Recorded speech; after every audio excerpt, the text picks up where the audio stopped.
Spread across vast lands, indigenous communities in North America preserved habits that echo practices from other parts of the world. It's not just about beliefs or big ceremonies, but everyday rules. How people approach each other, how they share chores, how they keep bonds alive. The diversity is huge and any summary is partial. Even so, a few themes help us look at these experiences without flattening them. We'll follow 3 paths: norms around intimacy, rituals, and handling conflict. In many groups, relationships between men and women followed clear codes. They varied, but they were there. There were moments of restraint. Among the Apache, for example, getting close was avoided during the agave harvest because people believed it changed the food's taste. In other groups, people were told to keep their distance before long trips to save up energy and focus. There were choices in the opposite direction, too. Among the Comanche, spending time with one's partner before heading out on an expedition was valued. This shows that intimacy could serve different purposes, sometimes protecting the group, sometimes building up the emotional strength to face risks. With that backdrop, we move on to see how rituals mark transitions and how each society mediates tensions. Who speaks? When people listen? What kinds of repair matter? These setups can reinforce principles or put them up for debate, opening new ways to read coexistence and responsibility. In different indigenous peoples, sexuality didn't follow a single script.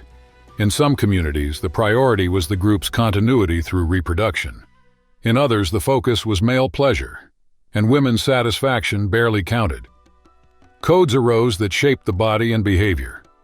Among the Shoshone Comanche, even how you sat was watched. If a woman didn't keep her knees together, she could be punished. The tiniest gesture became a boundary. In certain contexts, though, intimacy played a ritual role. Among the Mandan, women dressed in furs served food to elders at buffalo-related festivals, and then led those men into the woods for practices aimed at the collective order, not desire. The rule was that each participant would attend to several elders. Sometimes their age changed the rite, swapping it for prayers for the hunts. In these encounters, kissing didn't happen. People believed its absence protected the health of future generations. When violence came up, the community's response was direct. Rape was considered a very serious crime and in some groups could lead to the death penalty. In others, there were compensations to the victim or the family to repair the harm and avoid the harshest penalties. Underneath it all, the tension remains, regulating the body, steering desire, and preserving cohesion. That leads to the question that pushes us forward. Who draws the line between ritual and control? When we talk about sexual violence among indigenous peoples, there isn't a single answer. Each society built its own ways to contain, punish, or accommodate aggression. Among the Apache, there are accounts of young men forcing the victim to marry. Family honor pushed parents and brothers to accept, as if the union erased the wound. The conflict looked settled. The structure behind it stayed. Among the Zuni, the case went to the community. The facts were laid out, and it was up to the victim to decide the offender's fate. If they asked for death, the execution was immediate. More often, there were compensations, agreements, and watchfulness to prevent new attacks. Pain turned into a debt, and repair tried to restore balance without silencing the person who suffered. In another setting, among the Ojibwe, fear organized daily life.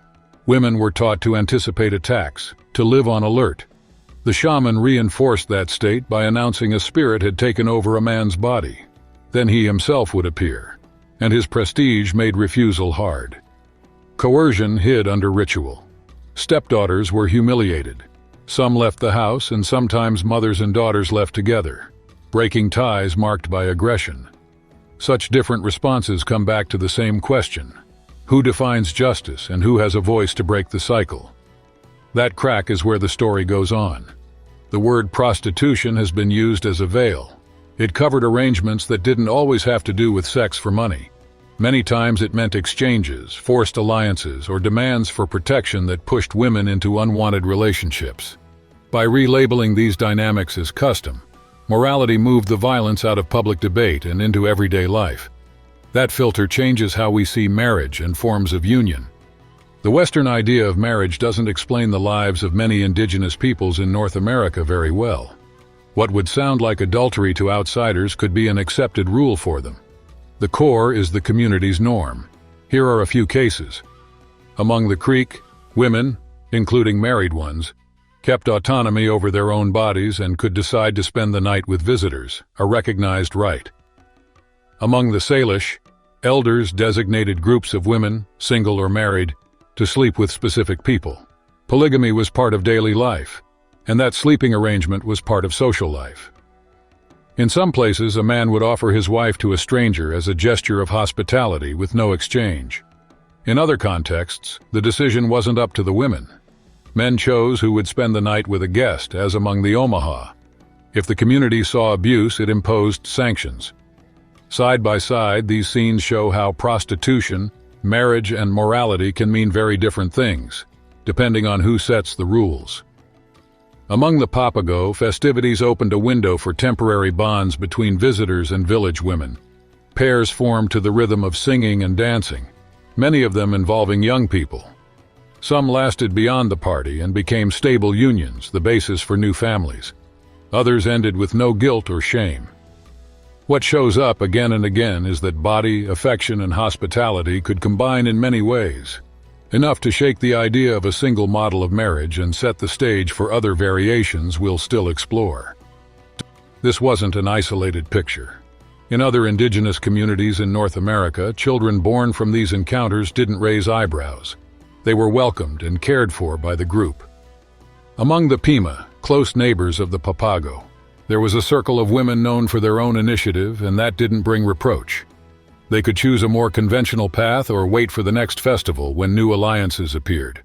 All of this was lived as part of collective life, not a deviation. Even so, freedom had clear limits. Many tribes upheld strict rules of fidelity. There was socializing between men and women, but adultery usually brought harsh punishments. A notable exception was the Hopi, who allowed a man to have a second wife in addition to the first. Other than that, most imposed severe sanctions on women who broke their vows, and in some cases on husbands too. Before marriage, everything starts with a pact. The groom gives gifts to the bride's family, a gesture that seals alliances and sets the idea of possession. From that agreement on, infidelity takes on another dimension. It's not just an intimate breach, it's an attack on the group's balance. Among the Comanche, that could be costly. Accused women were expelled or sold into slavery. Some suffered public punishments, had their hair shaved, were beaten, and returned to their families in disgrace. In extreme cases, the line went beyond what was bearable. In this arena, desire, honor, and power are measured without a break, and other tensions emerge. In various indigenous societies in North America, suspicion didn't even stay within four walls. Punishment was collective and could be harsh. Tying someone up in remote places, leaving them out in the cold, exposure to wild animals.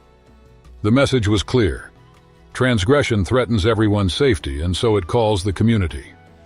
Among the Shoshone, conflict took over the public square.